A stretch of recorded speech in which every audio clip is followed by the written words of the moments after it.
Ray, can you hear me? I can hear you, yes. Fantastic. Hey, man, I owe you a huge apology. I've been looking at my calendar all day pointing up to this, and for whatever reason, I kept interpreting it as 2 o'clock because it was sitting on the 1:30 line, but to me it said 2 o'clock. And no problem. So thank you so much. I appreciate that. No problem.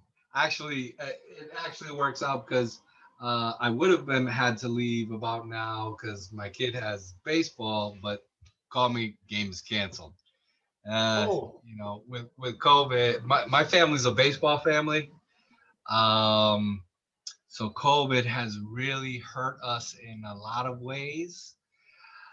But I'll also be honest, as a baseball parent, where you're traveling all across the state to other states because they do travel ball. Oh, what a relief. And I actually do not look forward to this summer where, you know, I want to, I need to be moving towards buying some property. I think I'm going to abandon my wife on some levels. And I'm not sure she completely understands that. Right. She's probably thinking back to your mind. Oh yeah, you think you are. Right. But and that's all I wanted to really connect just quickly because, you know, I've spoke with you, but not directly. And I wanted you to know, because you have a general offer to everyone to be a KPLP, but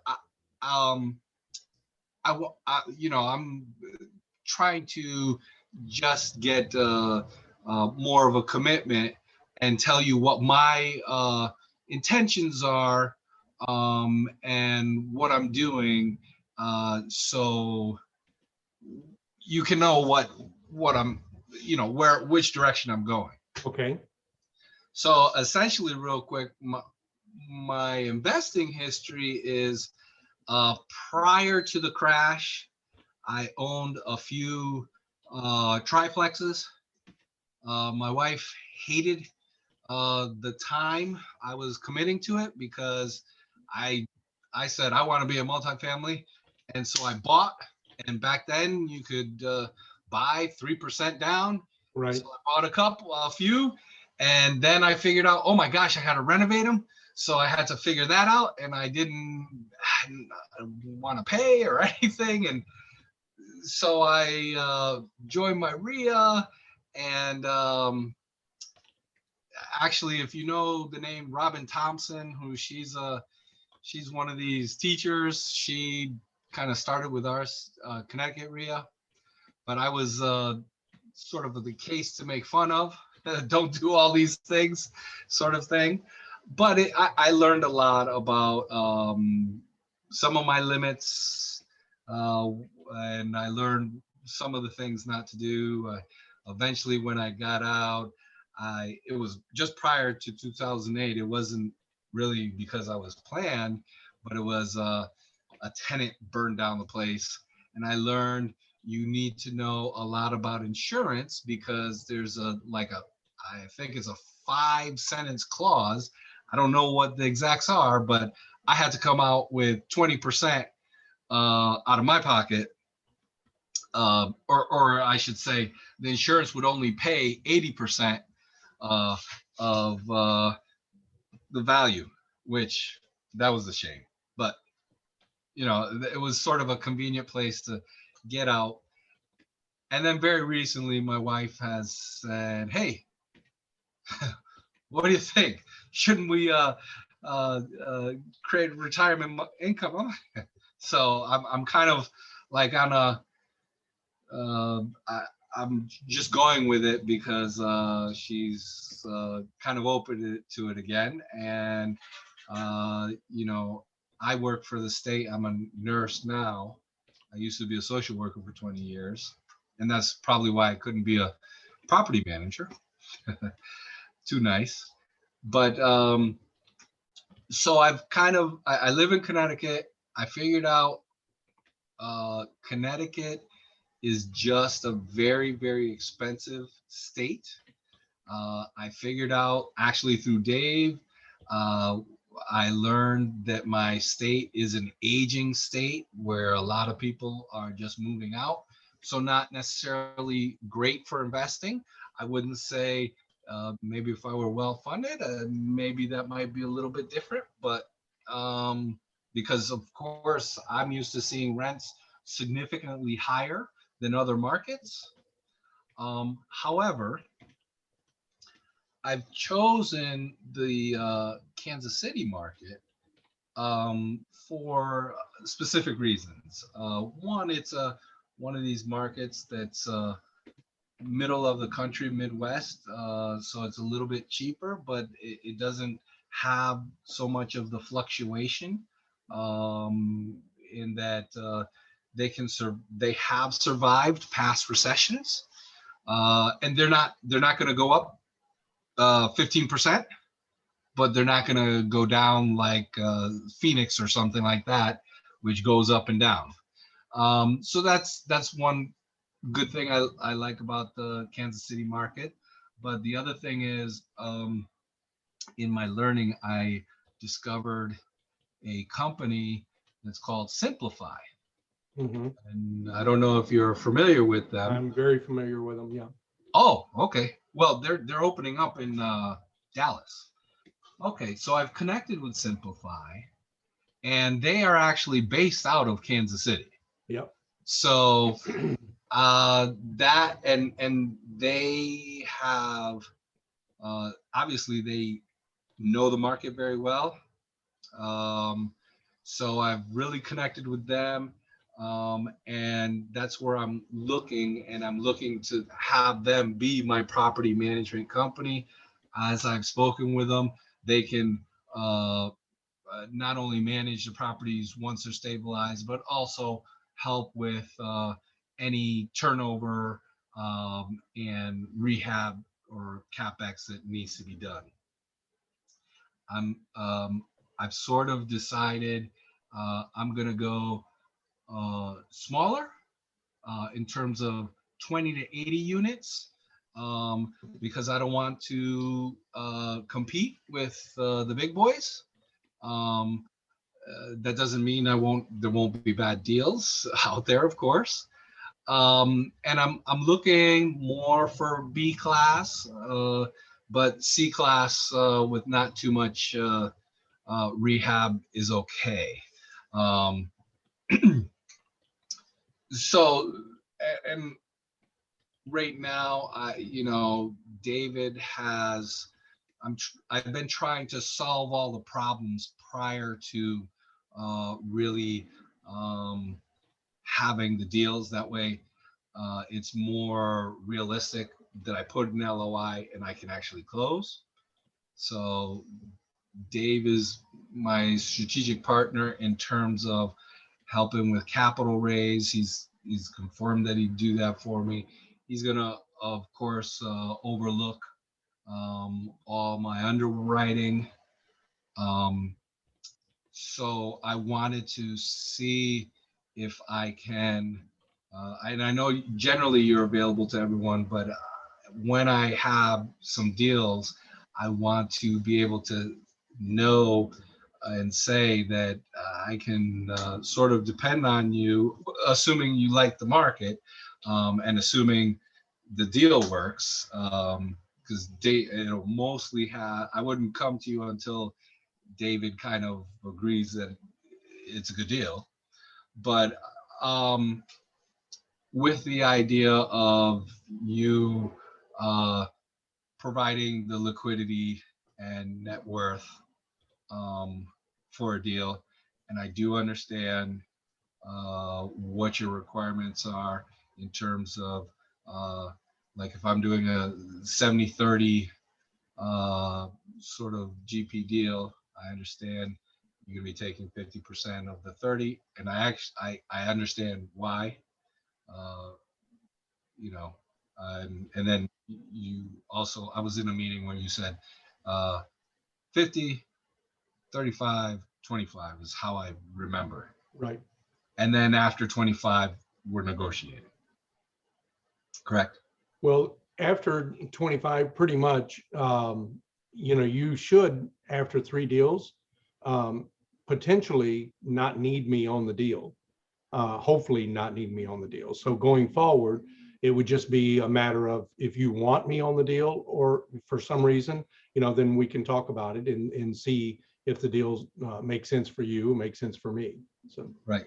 Well, I was thinking, because correct me if I'm wrong, the way to calculate it is, so if we have a $4 million deal, assuming the mortgage is $3 million, mhm. so I would take $3 million times 15%, because if it's a 70-30 split, you have 50, I have 50. So I'm only have 15% of that deal, correct? Yeah, if we're doing a 70-30 split, then, and you and I are splitting the 30, then we would each get 15. Right. Correct. So that only increases my net worth by 450. So it would probably take, and I realize the next one might increase it a little bit more, but my calculation is really on the 4th deal. After the 4th deal, I think I might be okay. So what are you doing in regard to, you're saying a $4 million deal? A $4 million deal would mean And you've got about $3 million.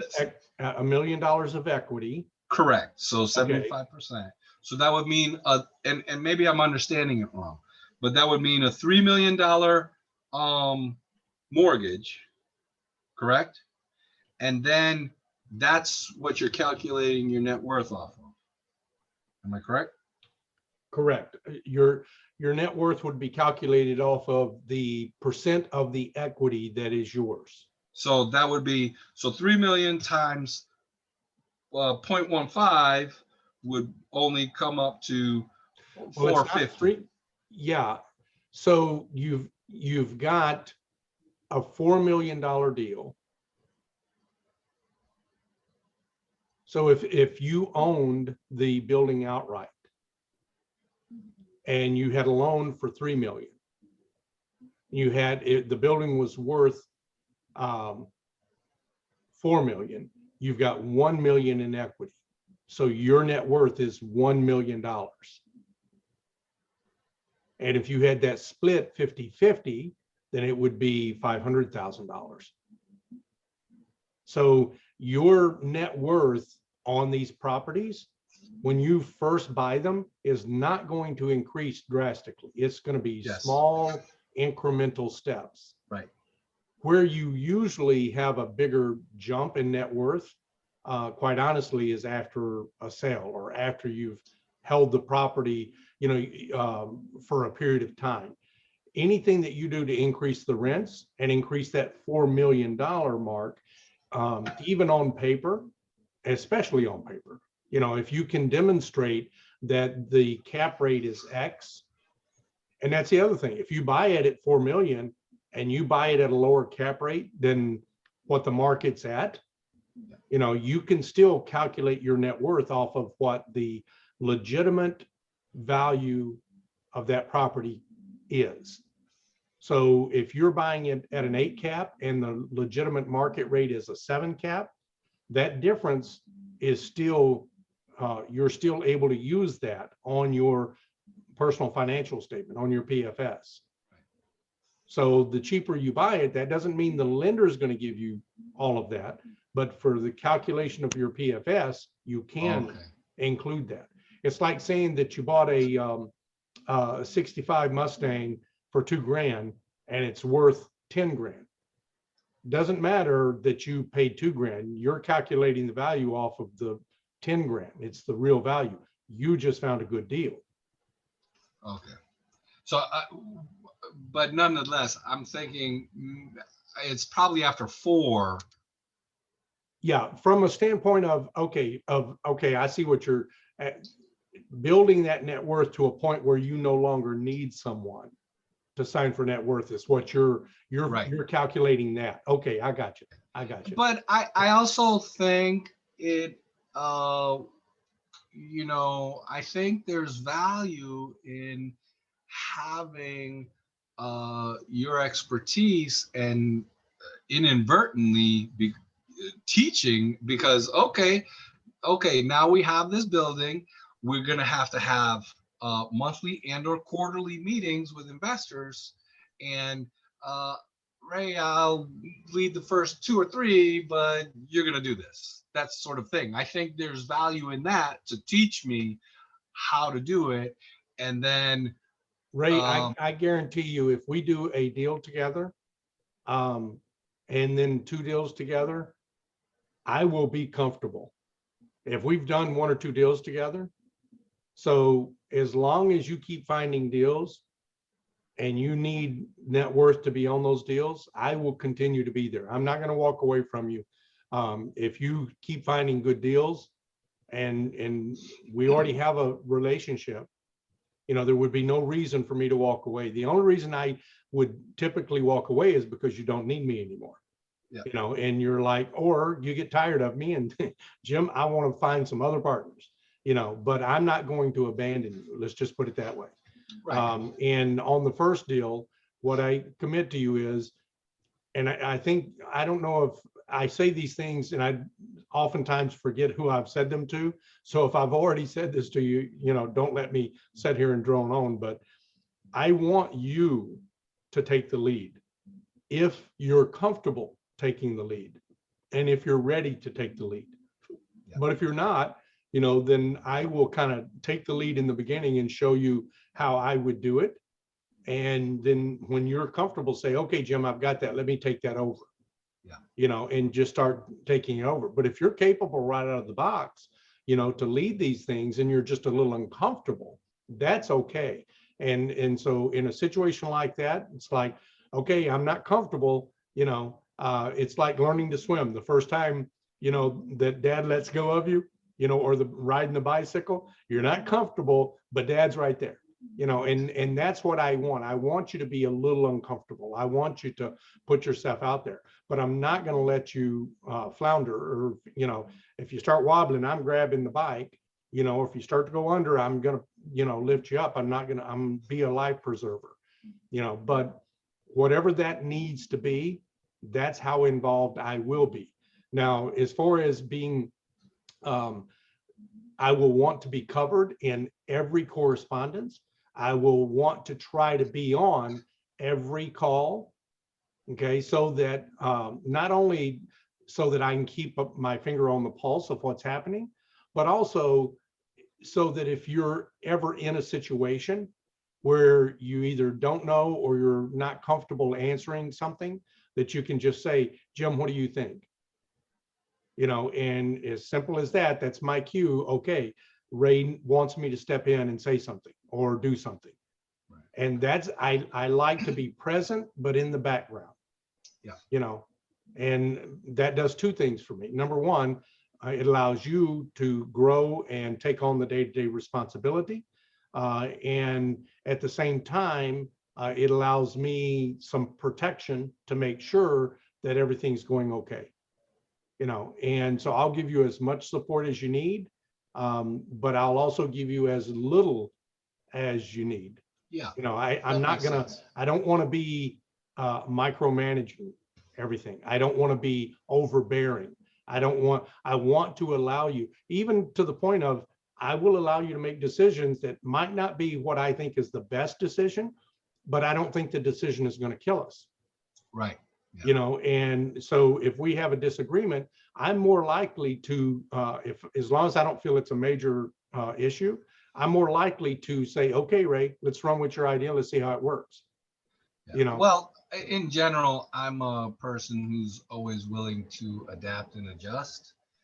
So I'm not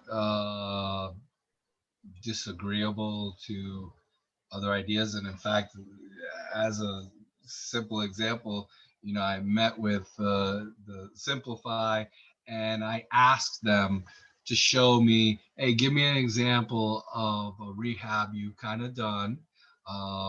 There were some duplexes, and I want to see how it looks after the fact. So they brought essentially some D sort of stuff up to B-ish quality.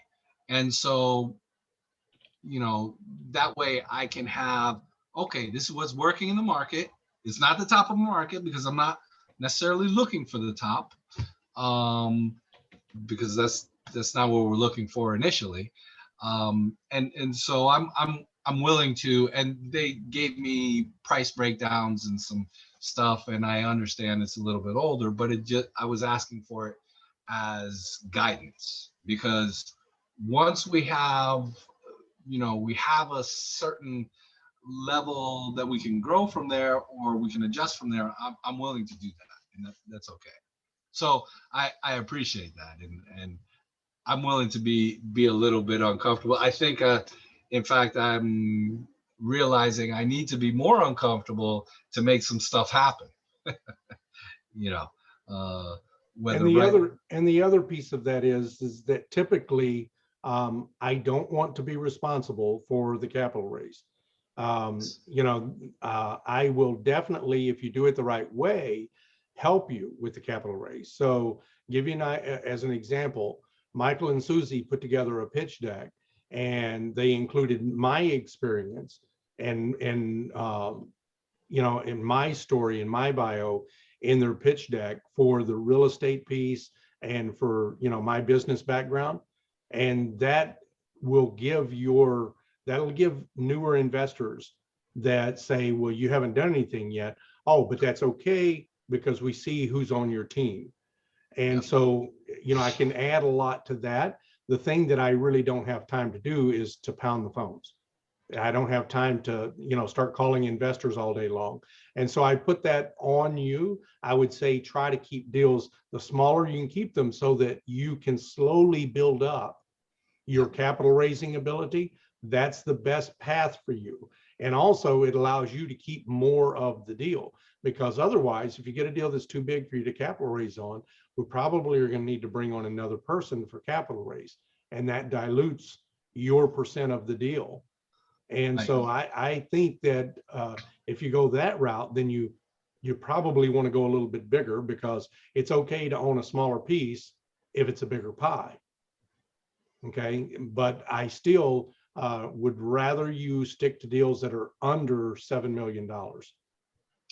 I really would not advise, looking for stuff over that. And honestly, the 1 and 2 million for your first deal, 1 to 3 million first deal, I think are ideal.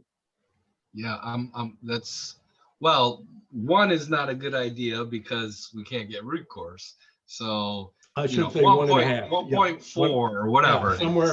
Somewhere in that range, as long as it's still recourse. 1.4 to 4 is kind of where I'm looking, or let me say the deals I've seen are coming in. Yeah, right now I'm establishing relationships with brokers in the area, and I'm gonna. Well, David gave you the list of all of the owners in Kansas correct. City. So I would start working that list. Correct. Because I'm looking for immediate, and so brokers are already working those lists on one level or another. Right. So so I'm thinking to initially to get the first one, or if nothing comes of it within some time, that's okay, because like I have one broker, he kind of said, hey, go on my website, we got 10 deals right now, go check them out. So if I get 5 guys saying that, that's only 50, but I suspect, or I'm hopeful that out of those 50, because it only starts with 1, that's where we need to start. Right. Yeah, I would encourage you to find try to figure out who's the most find out in KC. I would want at least one person from each brokerage that I kind of pick as my guy. And I would look for somebody who's hungry. If you haven't already established a relationship with all the firms yet, try to figure out who's hungry. Try to figure out maybe who's just getting started and say, look, I've already got a list. It's the same list you have. I already have a list of all the owners. So let's reach out to, not randomly, but let's reach out to everyone that fits this particular profile and go after them. And let's work together. And I tell you what, if you want to go to those sellers, you have the option. In other words, I'm going to try to find somebody who would be interested in investing alongside you. Say, are you an investor also? No, I'm not. Or why aren't you an investor? Well, I want to be. I just haven't got the money to be yet. Oh, that's what I want to hear. I love to hear that, because now you've got all the time and resources to go find the deals for me. I'll let you in on the deal if you agree to put half your commission back in the deal the way David does. Yeah. Okay. Find someone like David at each one of those firms. So you're doing two things. Number one, you don't have to work the list. You're aware of the list, and you could say, look, I want to report each week. Who did you reach out to on the list? I've got the list. We'll work the list together, but the reality is he's working the list, because his company will pay for him to send a mailer out to every single one of them. So you don't need to do a mail campaign. You work with him on a mail campaign. Okay. Show me what you're doing on each and every one of these. When did you last speak to him? Did he answer any of the emails? Did he answer the postcards you sent? And when you go to try to sign him up, before you sign him up to sell his property, just ask him if he'd be willing to sell the property before you list the property. Let's try to take it down. If we can't take it down, then your second option to him is that, and if you guys take it down, you'll pay him a brokerage fee. So just ask him, typically, what are your brokerage fees? In bigger deals, you can negotiate like a 1% brokerage fee or 1.5% brokerage fee on a big deal. On the smaller deals, maybe not. Maybe it's going to be 2 or 3%. Okay. But you can say, look, the deal, I will pay you out of the deal, your brokerage, if you'll put half of it back in. Okay. So he never even needs to list it to get a brokerage fee out of the deal. He just needs to find the deal, negotiate to buy the deal on, and if he's not great at that, then you guys can tag team the owner. Say he can always use you as, I have a buyer that would really be interested in this property at X number of dollars, and we could close within the next 45 to 60 days. Okay. And the two of you, and then I'll provide the net worth and liquidity, and you have him boots on the ground, and he has all the tools and resources that you need. Yeah. And you don't need to spend money on a mail campaign. That's actually brilliant. This is, boy, I might need to ask you again. I wish we had this one recorded, because we do. Boy, oh wow, great. Because but I would do that. I would do that, Ray, at every brokerage. I'd find that guy at every brokerage, so that now you've got 3 or 4 guys in Kansas City all looking for deals just for you.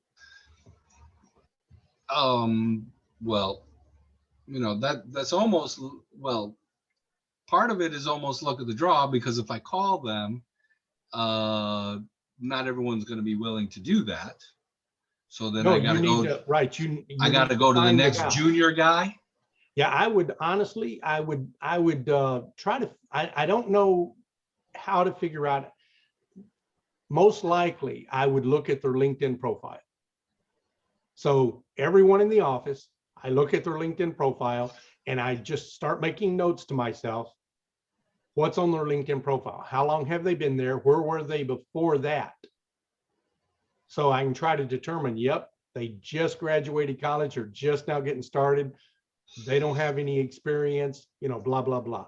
Or they came out of a different industry and now they're jumping into this industry. So they're inexperienced. They're not going to have, anything. So that would be the kind of people I would target, as opposed to the number one salesperson in the office.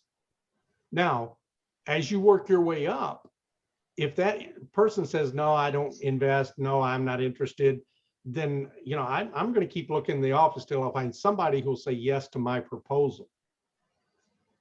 Yeah. Somebody who Okay. wants So to that invest alongside me.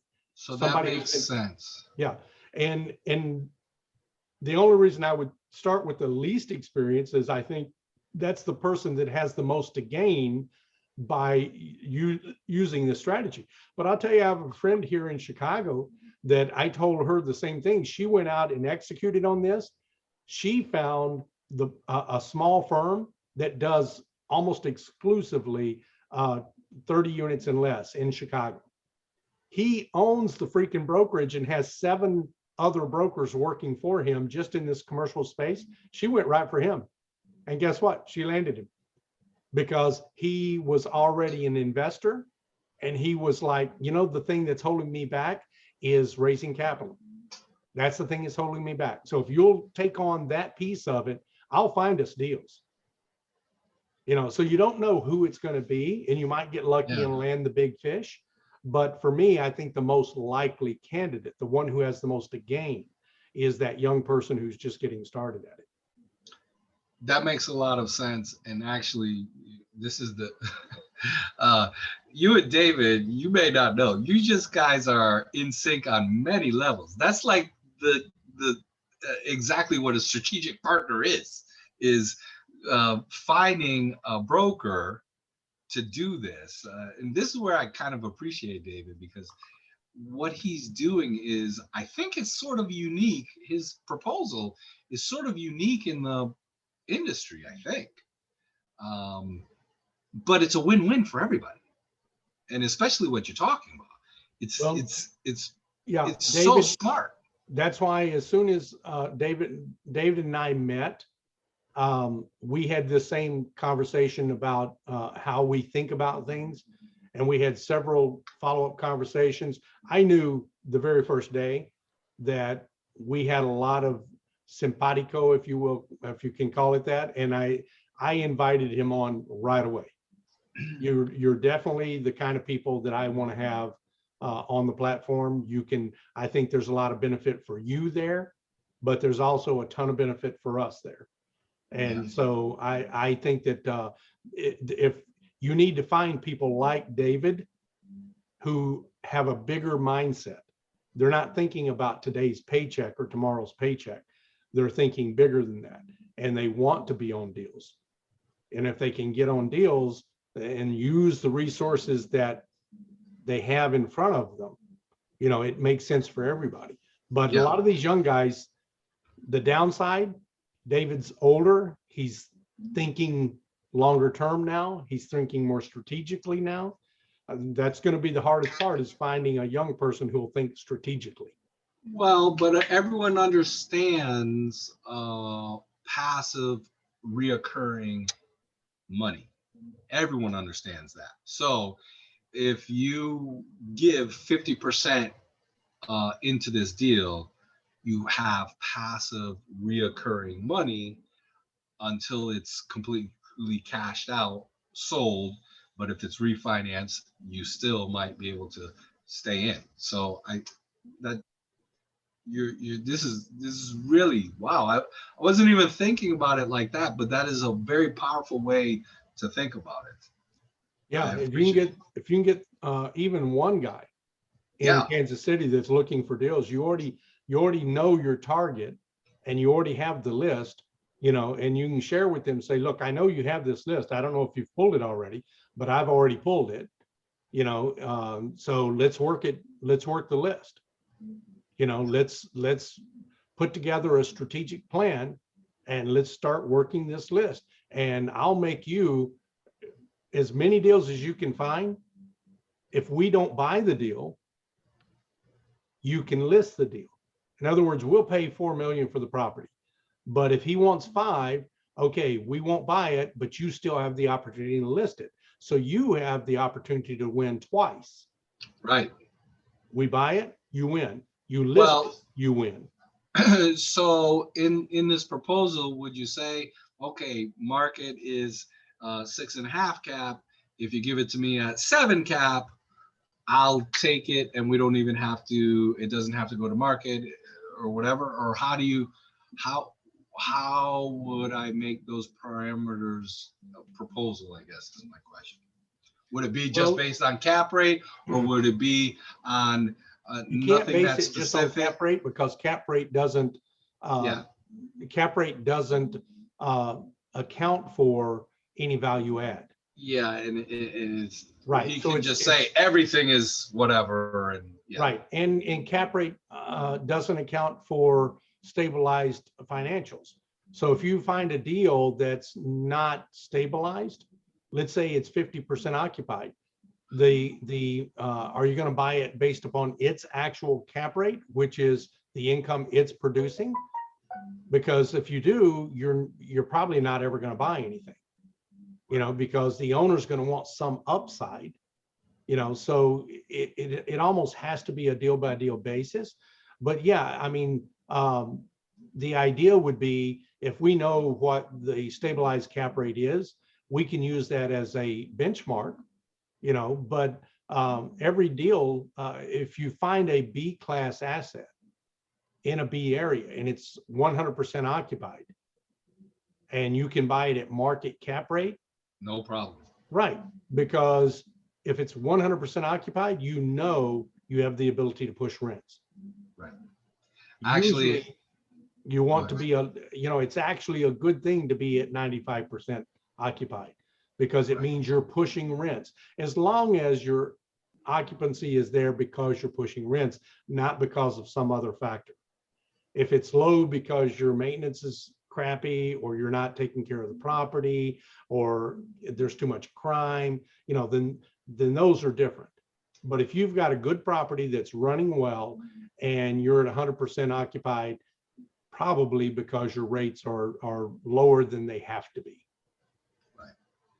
Like I just saw one that it was actually running not that well, where they had too much payroll, kind of too much staff, because they're using them from other properties, and it was somewhere around 90%, but they just honestly wanted way too much, given what it's making.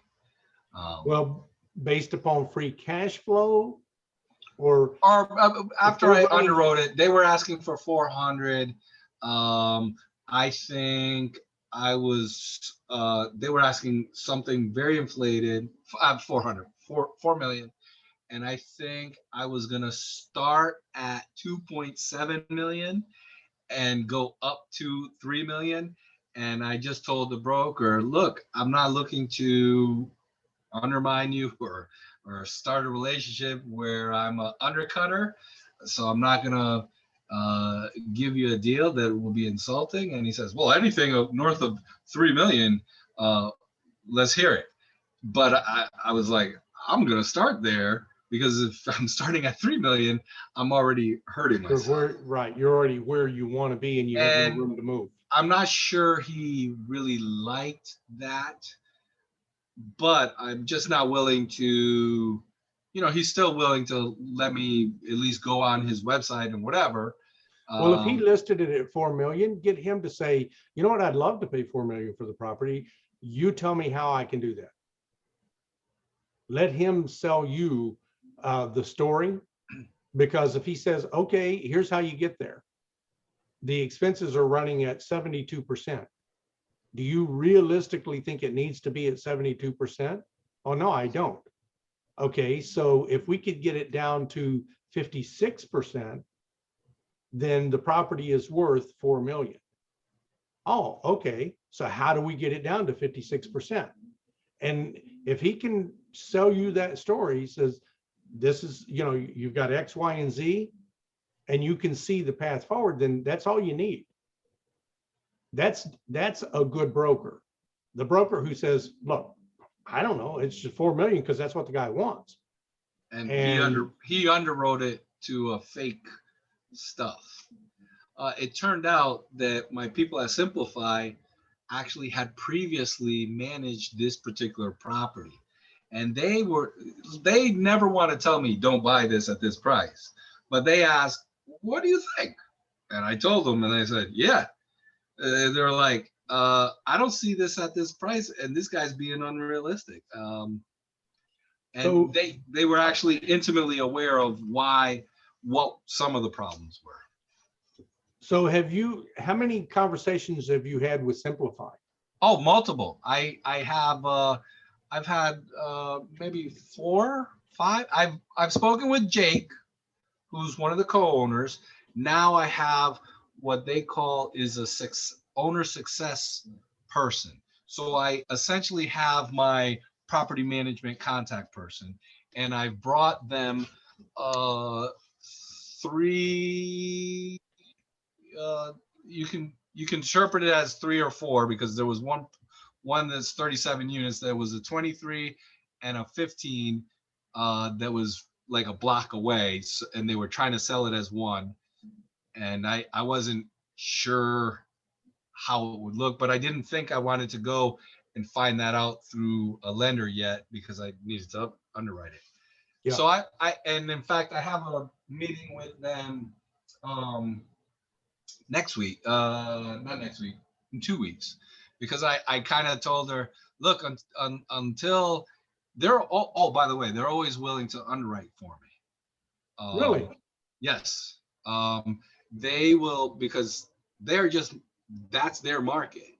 And they've essentially told me they want to underpromise me, but they said almost any property that's functioning already, they can bring down the expenses a minimum of anywhere between 2 and 4%.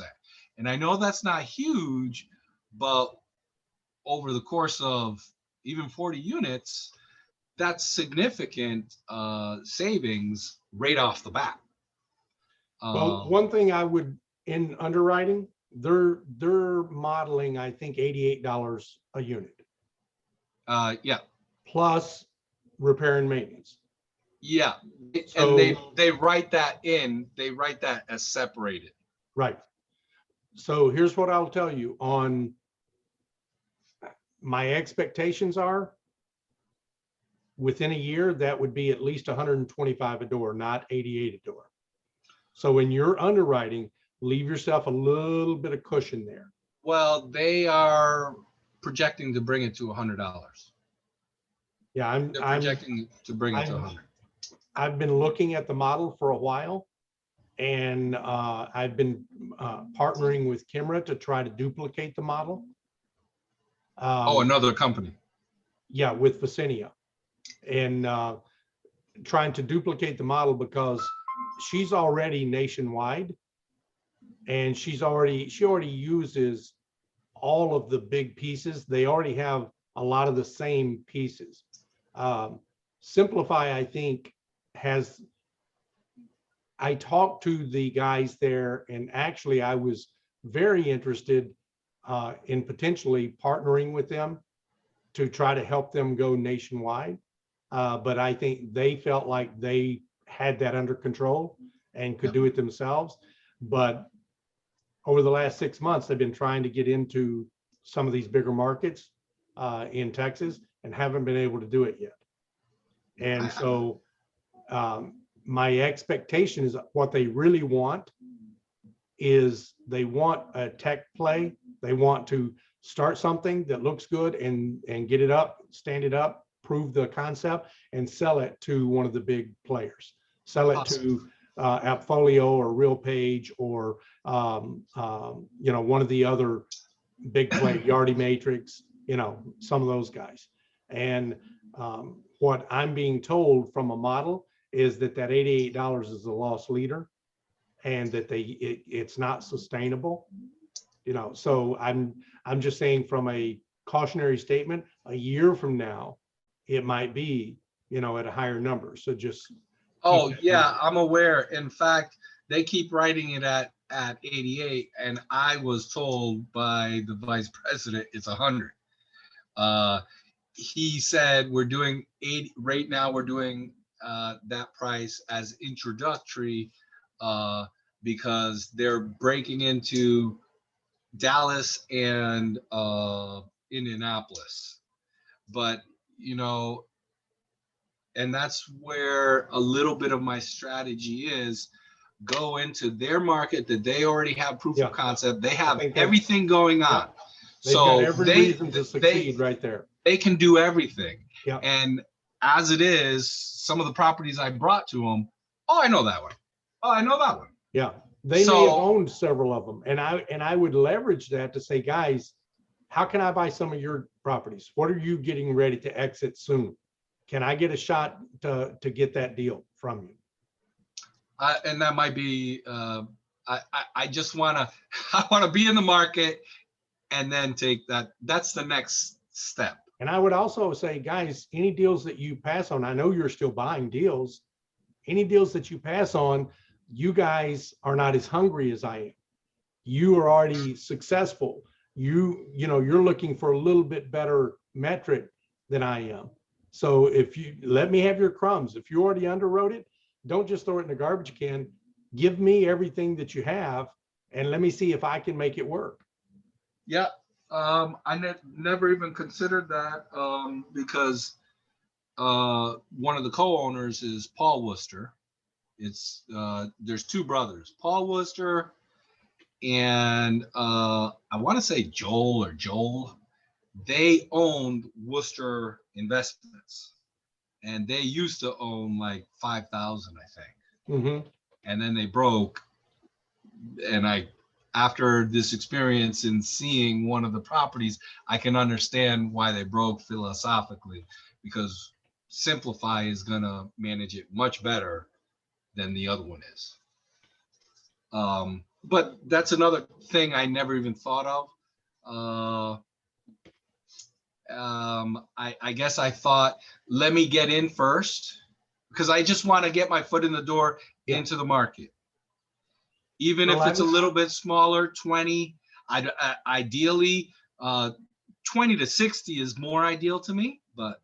Well, I think that was their wheelhouse. When they've been buying, I think that they started off buying, 10 and 20 units and 20 and 30 units, then 30 and 40 units. And now they construct them. Yeah, but when they, even as little as last year, I think they were still buying assets in that size. They were also looking at a little bit bigger assets, but you're absolutely right in that they know that market very well. They've been there. It is their home market. I think that's brilliant on your part to actually think down that line, because and just try to take it. The only thing I'm trying to say is see if you can find even more ways to keep thinking like that, to broaden that out, to take advantage of any relationship that you can from those guys. That's actually very smart too. Maybe I shouldn't limit myself. Maybe I should say, hey, are you guys emptying anything? I could take it over and you just continue managing it. Yeah. And and you know what? We can come to a price and it could maybe be a very simple, easy sort of idea. Yeah, easy transaction for them. You don't need a broker. You don't need to list it. Just tell me what it is. If I can make it work, if you're underwriting, show me how to make it work. And if I can make it work, let me have a shot at it. That is actually, that might be and they may also, Ray, they may know the guy you should reach out to. Say, who do you know which brokers in town are investors? Jake Lisby, the other owner. There's Jake Lisby and Paul Worcester. Lisby did give me a broker, and I never followed through with that because honestly, I don't think it's worth my time. This guy gives me a really hot deal and I don't have everything put together. Yeah. But if he gives you a really hot deal, it's not going to take you very long to put everything. Well, now I'm in a different place. Yeah. He gives me a deal now. I feel like it can be put together. I still need to get some local insurance to know what insurance rates are. I, you know, I have the name of a good attorney in the area. I haven't connected with him, but I don't feel like I should Yeah, the until, attorney's the last piece that I yeah, put I into don't it. care about the attorney. Yeah. I do want to figure out who is doing insurance locally. And even worse comes to worse, someone told me about the GOB guy, JT um, Lynch. what JT Or, Lynch, yeah, JT, they write nationwide. right? So So their even, specialty is apartment buildings. and I'm not going to worry about.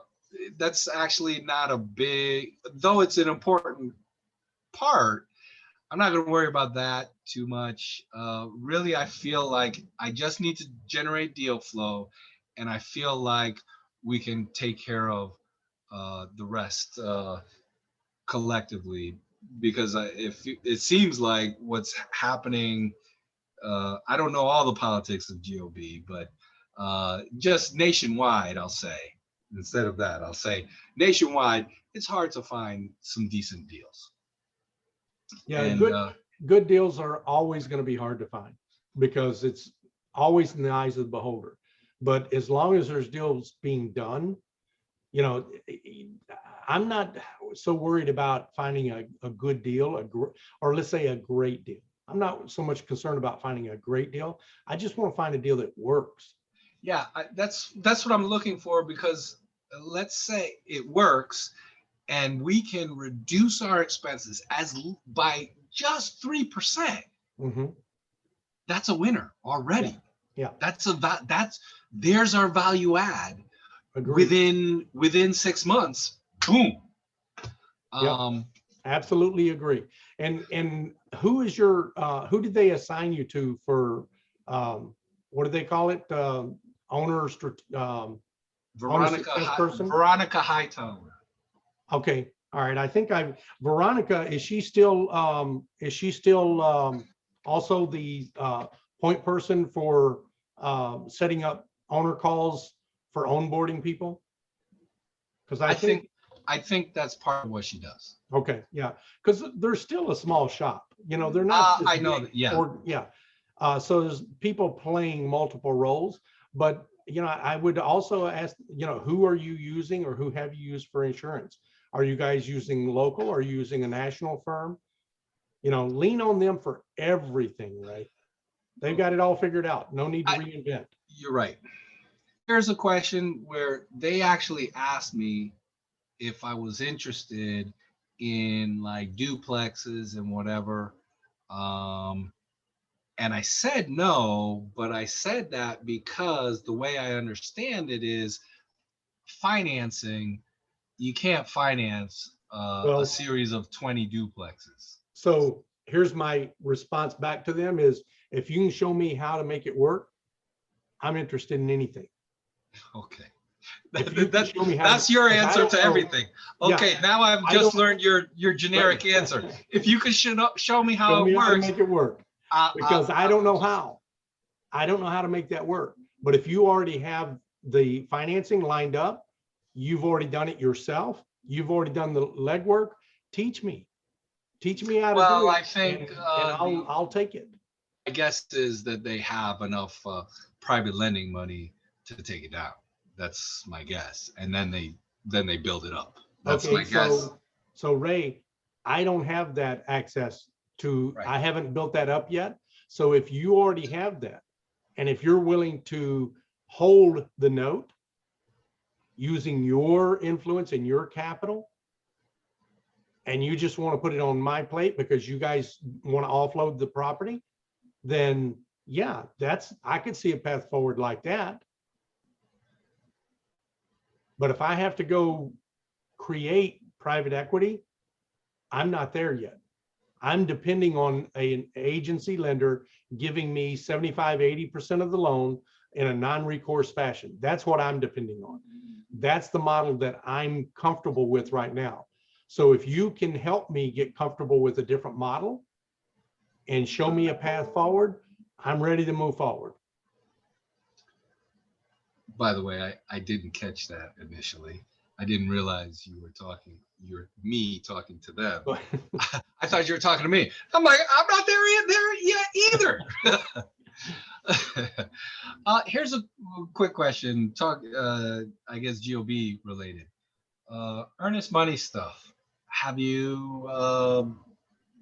I know you were thinking about putting that together. Has that been put together or no? it's still very loose right now. But if I had somebody who needed it, I'm willing to talk about it. The ideal situation, if you needed earnest money deposit, would be probably, I'm going to guess, 2 points, 12%, a point for an extension. It's a 90-day loan, and a point for an extension if you need an extension for 30 days, and then 5% equity ownership in the deal. And as you know, on hard money loans, the person, the deal is only partially responsible. That's not collateral because you don't own that. Yeah.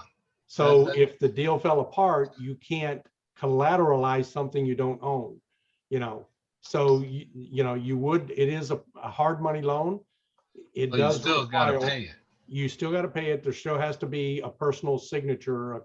You've got to take responsibility for the hard money loan. So Because I'm part of Charles Dobbins' organization, and they have a hard money program, or I should say earnest money program.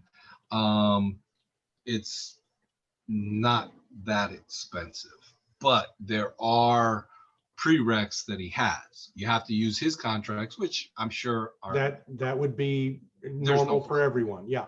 You have to use his contracts, and all negotiations have to go through them because they are not going to lose. I forget what he says, how many transactions he's had. Yeah. And he's lost no earnest money. Yeah. Because Well, Charles is an attorney, if I remember right, isn't he? yes, he's an attorney. So I wouldn't expect him to, I would expect him to be rock solid. Everything's tightened up, Right. And in fact, that's one of the things we were talking about LOIs the other day. I was thinking to maybe upload that LOI because he says it has a lot of get out of jail free stuff. The only problem is I couldn't explain to anybody all the reasons. He has videos that, that's one of those things. I don't know how to, and I don't know if it's fair to give his videos over to GOB. Well, it really depends on, he probably has all of that stuff on YouTube. No. And he doesn't have a YouTube channel? No, it's not on YouTube. It's actually on his website. So his website, it's embedded in the website. So it's not a YouTube. He does have a YouTube channel, but that's all fluff stuff. His educational stuff, which is thousands of hours. And I've learned what I've actually figured out. I think conceptually, I understand almost everything. But guess what? Conceptually, you need real life. Right. You need hard knocks. Right. So none of it matters.